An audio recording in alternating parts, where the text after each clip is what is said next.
ఇక ఏపీ రాజధాని శంకుస్థాపన కార్యక్రమానికి బెజవాడ ముస్తాబవుతోంది. నగరాన్ని సుందరీకరణ చేస్తున్నారు అధికారులు. పనులను స్వయంగా మంత్రి నారాయణ పరిశీలిస్తున్నారు. నగరంలోని పోస్టర్లను తొలగిస్తున్నారు. రాజధాని శంకుస్థాపన కార్యక్రమాన్ని అంతర్జాతీయ స్థాయిలో చేస్తామంటున్న నారాయణతో మా ప్రతినిధి దామోదర్ ఫేస్ టు ఫేస్. ముస్తాబవుతోంది. ఒకవైపు శంకుస్థాపన సమయం దగ్గర పడుతుంటే మరోవైపు రాజధాని నగరం ముస్తాబవుతోంది. ఎన్ఎస్ఎస్ వాలంటీర్లు కానీ లేదంటే ఎన్ఎస్ఎస్ కానీ మొత్తం కూడా బెజవాడను ముస్తాబు చేసేందుకు ఇప్పటికే మొత్తం కూడా పోయినటువంటి చెత్తను కానీ పోస్టర్లను కానీ తొలగించేందుకు అంతా కూడా సిద్ధమవుతున్నారు. ఆ ప్రక్రియ ఒకవైపు కొనసాగుతోంది.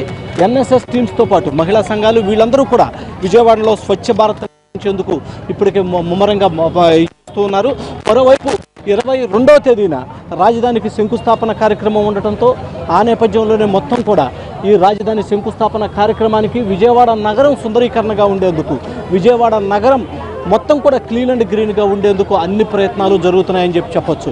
ఉదయం నుంచి కూడా అటు ఎన్ఎస్ఎస్ వాలంటీర్లు కావచ్చు, ఎన్సీసీకి సంబంధించినటువంటి వాలంటీర్లు కావచ్చు, వీరందరూ కూడా మొత్తం కూడా నగరాన్ని స్వచ్ఛంగా ఉంచేందుకు అన్ని ప్రయత్నాలు చేస్తూ ఉన్నారు.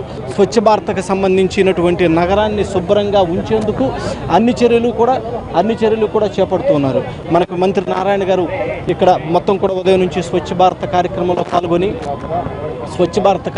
పాల్గొని మొత్తం కూడా ఈ స్వచ్ఛ భారత్ నిర్వహిస్తూ ఉన్నారు. మనం ఒక్కసారి మంత్రి నారాయణతో మాట్లాడే ప్రయత్నం చేద్దాం. ఖచ్చితంగా అండి, అక్టోబర్ 22వ తేదీ మన యొక్క శంకుస్థాపన ఉంది.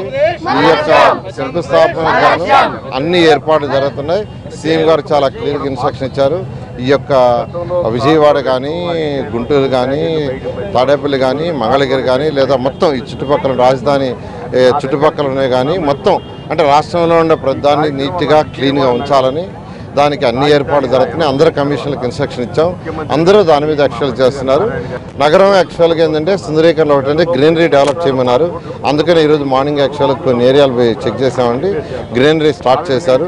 అదేవిధంగా ఈ పోస్టర్లు కానీ లేకుంటే చెత్త చెదారం కానీ డ్రైన్స్ క్లీన్గా ఉండటం వీటిలన్నింటినీ చేయమన్నారు. ఇవన్నీ జరుగుతూ ఉండే మనకు అతిథులు వచ్చే లోపల అంటే వివిధ రాష్ట్రాల నుంచి వివిధ దేశాల నుంచి వచ్చే లోపల ఖచ్చితంగా విజయవాడ నగరాన్ని సుందరీకరిస్తాం.